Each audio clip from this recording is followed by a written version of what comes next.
Hey gang, Dirty Rob from the Gazelle Sports Dirty Herd and the Western Michigan Trail Runners here with this week's shoe review. Happy October to everyone. I hope you're out enjoying the fall weather and the cooler weather and having nice longer fun runs.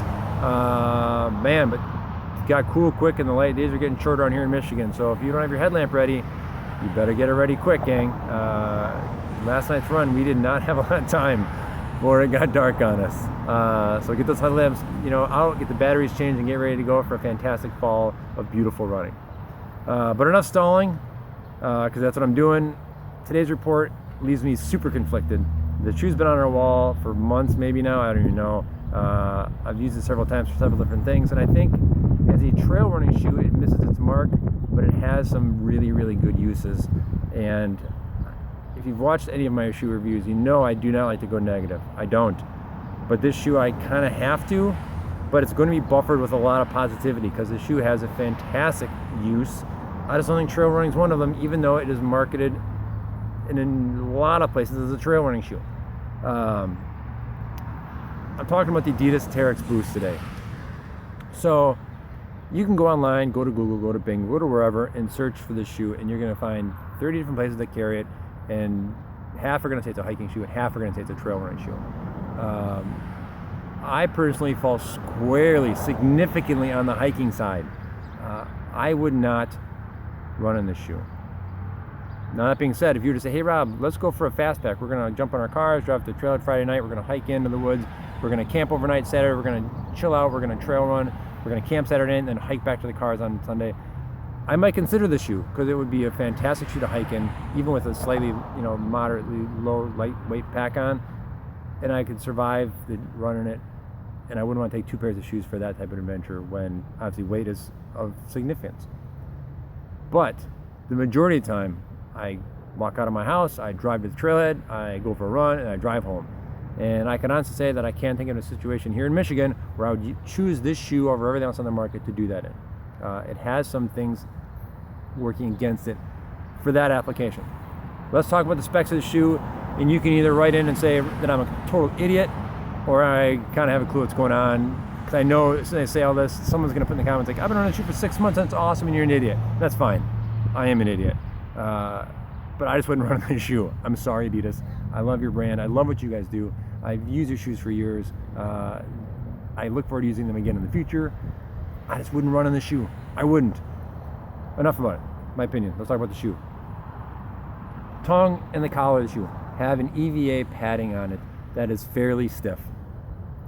The collar didn't bother me, but this is true, as I'm sure someone's going to say that they love the shoe and they run it all the time. Someone's going to say that this collar bugged the crap out of their heel bone. It's going to happen. It's way stiffer than most anything else on the market. The tongue, though, did bug me. Running in it, it rubbed, it poked, it prodded. I knew that was there, and I knew it was stiffer than the rest of the upper, and it bothered me. Hiking in it, though, didn't bother me at all. And I went with a slightly thicker sock, not significantly taller, still a running sock that's slightly thicker, and walking in it, the shoe didn't bother me. This whole thing didn't bother me at all.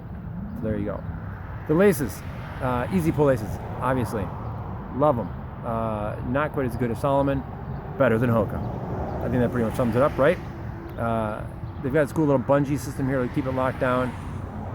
It did not a bad job, but I would much rather some kind of parking garage up here because I ended up having to tuck this thing under this thing. So minor complaint there. It did the job, kept my foot locked in. It had a great midfoot and heel wrap, so great there. Upper has this cool prime knit-like material. I'm sure it's not prime knit, but it's very flexible. It seems very breathable. Has lots of cool synthetic overlays in all the high abrasion areas, so I would fully expect this shoe's to be bomb-proof and you're going to get rid of it when you're sick of looking at it. I don't think it's going to wear out. Big, huge toe rand that wraps all the way around from first metatarsal to fifth metatarsal. Big heel counter that has some flexibility to it, but it's pretty big and bulky anyway. So you're locked into this thing. Be sure of that.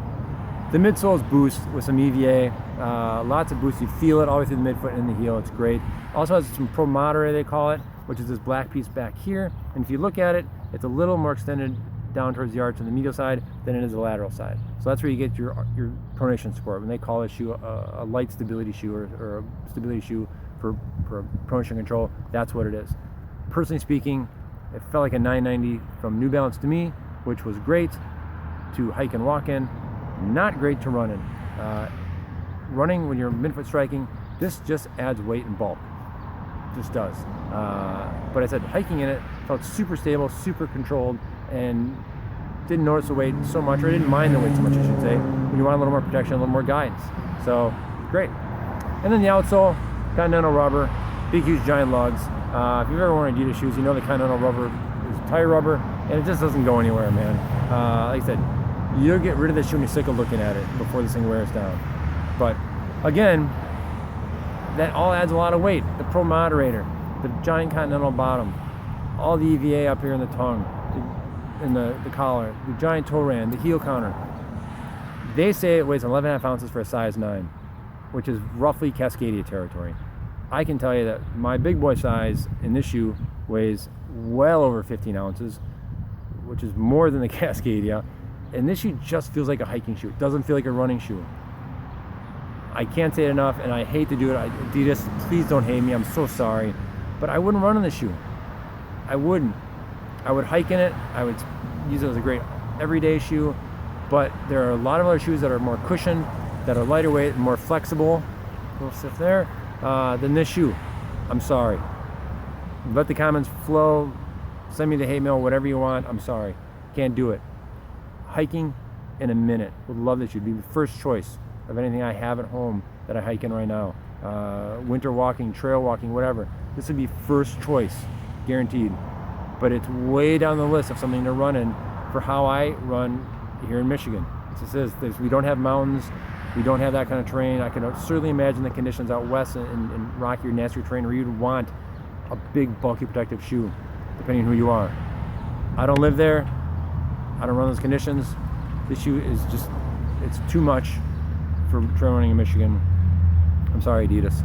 Fantastic shoe for hiking and fast packing, but I think it loses a few points because of the bulk and the weight and the lack of flexibility for trail running.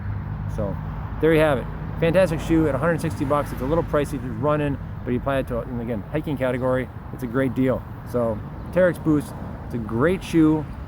Questionable as a running shoe, but super comfortable. Does fit a bit narrow if I didn't mention that. 6mm drop, and it weighs on the higher end of the scale, we'll say. So that's it for today, guys. Like I said, happy October. Fall is here. Get outside, enjoy the trails, enjoy the short days. Take your headlamp with you if you do your afternoon, evening runs. The days will get shorter quicker than you realize.